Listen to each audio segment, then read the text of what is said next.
Good evening, ladies and gentlemen. Good evening.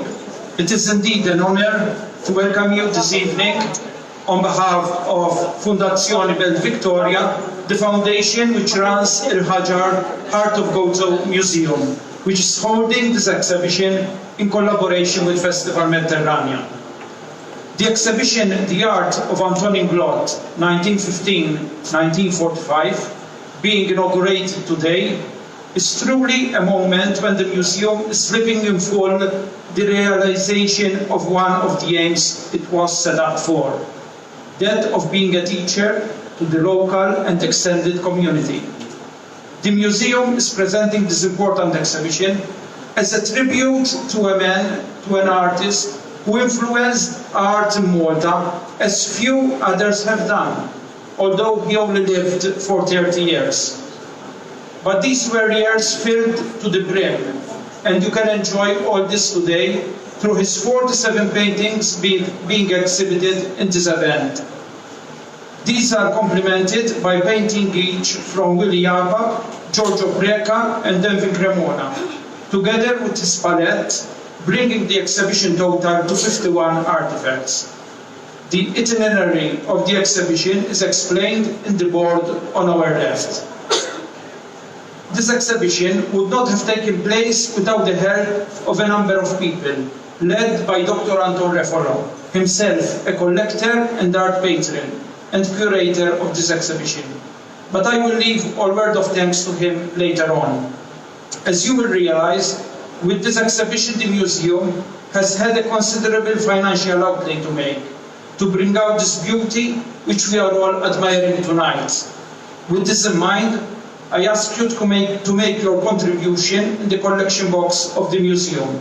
You can also help by buying the catalogue of the exhibition, which goes against a donation of 10 euros. Another project which the museum has embarked on is the conservation and restoration of the museum artifacts, which fulfills another of the museum's aims. Work has started on 5 paintings by Filippo Fortunato Venuti, and on the second floor of the museum, every Saturday and Sunday, you can see and admire these works being conducted on site. This also requires specific funding, and we are also asking you to come to our help on this. Envelopes marked with restoration and conservation on them are available on the entrance desk. And to conclude, I would also like you to note that the museum now has an operational roof terrace on the 4th floor, where you can enjoy a drink in a splendid atmosphere with unmatched views of Victoria and Dolgozo. I now invite Dr. Anton Refalo, Chairman Heritage Malta, who will introduce the exhibition. He will be followed by Dr. Mark Sagona from the Department of Art and Art History at the University of Malta, who will speak about Anton Inglott, the artist, and the context in which his art developed. I thank you all for being with us tonight, and we are extremely grateful for the continuous help which you are according to the museum. I will now introduce Dr. Anton Refalo. Thank you. Distinguished guests, ladies and gentlemen, I must first of all thank you all for attending the opening of this exhibition. I think but first and foremost, my thanks goes to Minister Owen Bonici, the Minister responsible for culture and the arts, who was intended to open this exhibition. But due to unforeseen circumstances, he couldn't make it. I wish also to thank Heritage Malta, especially the acting CEO, Noel Zalmit, because without their help and guidance, as well as lending us not less than 5 of Inglott's works from the national collection, this exhibition wouldn't have been a fitting attribute to one of Malta's greatest artists, Anton Inglott. I must say that Heritage Malta, under Minister Bonici's constant watch, has made great strides forward. It is not just a government agency. simply acting as a guardian of our historical sites and our national collection. I am proud to say that we have succeeded more to communicate with the public at large, and continuously we try to pass on the message that our heritage does not belong only to the privileged few, but it is part and parcel of us all. A case in point is the passport of Heritage Malta. Indeed, I think that it is our mission and duty to continue to educate the public at large, especially our children, whilst on the other hand, to continue striving to enrich our national collection and also to take care, protect and restore our national monuments and heritage buildings.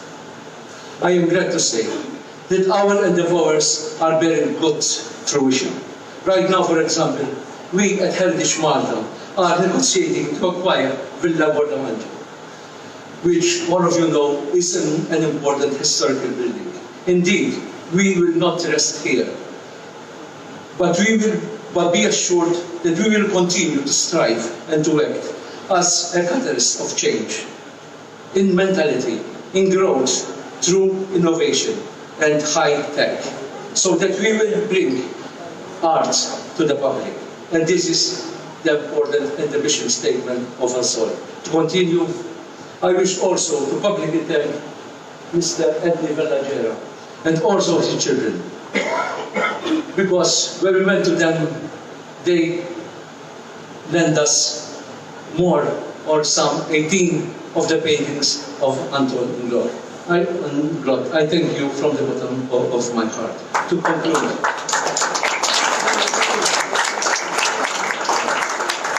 I personally think that this is a great exhibition, organized by a wonderful team of individuals who have art and culture at their very heart. If I am not mistaken, it was way back in 1988 in Medina that there was an exhibition about Anton Inglott. For me, Anton Inglott was mystic. He was the painter of the inner soul, beset and burdened by physical suffering. His paintings were the embellishment of the supreme ability of him to overshadow these sufferings and to do great works which he did. So I thank you all for your cooperation, and I wish that you see this exhibition. Thank you all.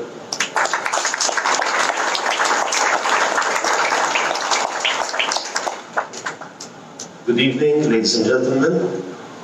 Well, my role here this evening is to talk a little bit about the art of Anton Inglott and to put him in context, to try to understand, because art needs to be understood.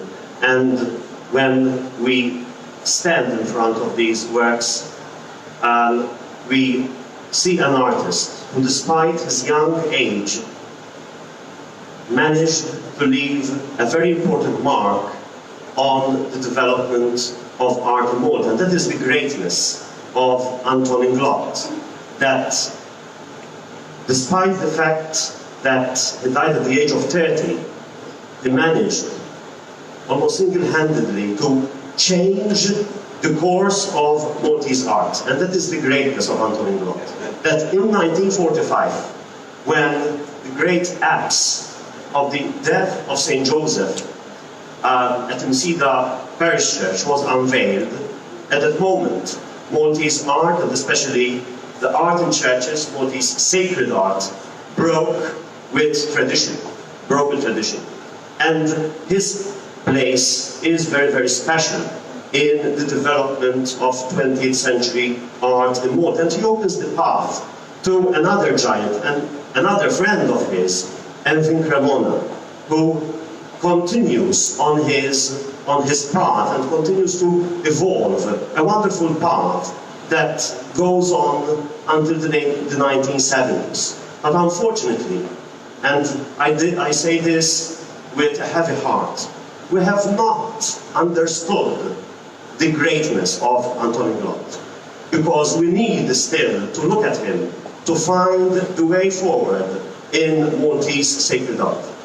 I read to you an excerpt of a little study which I had published in Treasures of Malta some 11 years ago, 2008, where I published also the great acts of Indina.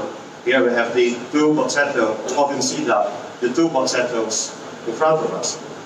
And I wrote, and I quote, this is the context. I wanted to understand the context. This morning we had a very interesting on-site lecture organized by Mediterranean about the impact of over-Beckett Minardi on sacred art in Gozo.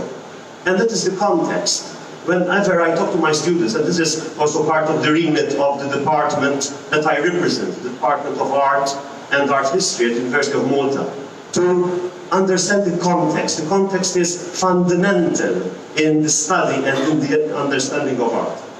And this is the moment when Giuseppe Calli dies. Giuseppe Calli dies in 1930. And that is the conservative tradition. Giuseppe Calli almost belonged to the 19th century. Even the works that he was producing in 1920 were already out of date, were already outdated. But Inglott comes at a moment when he breaks the tradition. And I say this. However, it is in the works of Robert Caruana Dingley that the first stirrings of a changing artistic ethos really start. Some of his more successful works, produced for churches in Gozo in the 1920s, emphasized flatness and simplicity. Subsequently, Giuseppe Briffa's solutions in the 1930s, fresh from his Roman experience, so Briffa was in Rome before Anton Inglott, were more daring. Monumentality, simplicity and gravity, as seen in the seminal laterals of the Gozo Augustinian Church and the St. George Ormic Parish Church Dome, look forward to later developments by other artists. This new attitude was also consolidated through works by Italian artists, such as Eleodoro Coccoli at the Parish Church of St. Paul at Rabat in the immediate pre-war years. And then we enter the war. And this is exactly the time that Anton Inglott goes to Rome, fresh from his experience at the Malta School of Art under Edward Caruana Dingley and Robert Caruana Dingley. Edward is almost an extension of the works of Giuseppe Calli, and here, upstairs especially, the portraits by Inglott are immersed in the academic tradition of the Caruana Dingley brothers, and then this was consolidated in Rome under Carlo Siviero. Carlo Siviero was no modern artist. He still looked with this conservative attitude. But then he is in Malta, that he literally breaks with this tradition. And here we are standing in front of one of his most important works, the Ave Maria triptych. It is very exciting. I think this is the very first time, if I'm not mistaken, that it is being exhibited in Gozo. And this simplicity, and in 2008 I said this, these developments become more evident in Anton Inglott's oeuvre, in which essentials are emphasized to attain a mystic ethos, epitomized by the death of St. Joseph on the choir apse of the Insida Parish Church. This is the work that truly breaks with the earlier tradition, going beyond formal appearances and delving deep into the spiritual to attain a true sacred energy. That is the moment. And after him, Anton Cremona tried to come close. I don't think that Cremona ever managed to come that close, because even the works that he has at Insida, where he tried to come close, well, he tried to continue. But then, unfortunately, after the death of Anton Cremona, this modernity stopped. And we need to look again at Anton Inglott, to learn from him, and I think Anton Inglott can show us the way forward. I want to congratulate Dr. Refalo, the committee at Il-Ħaġar Museum, because they managed to bring together Heritage Malta and to bring together this wonderful collection. But now it remains to us to learn from this great moment that we have here. Let us not go out of here tonight or wherever we come here and we do not understand anything. But let's try to understand that great art has to reflect the moment. Otherwise, it is not art. Thank you very much.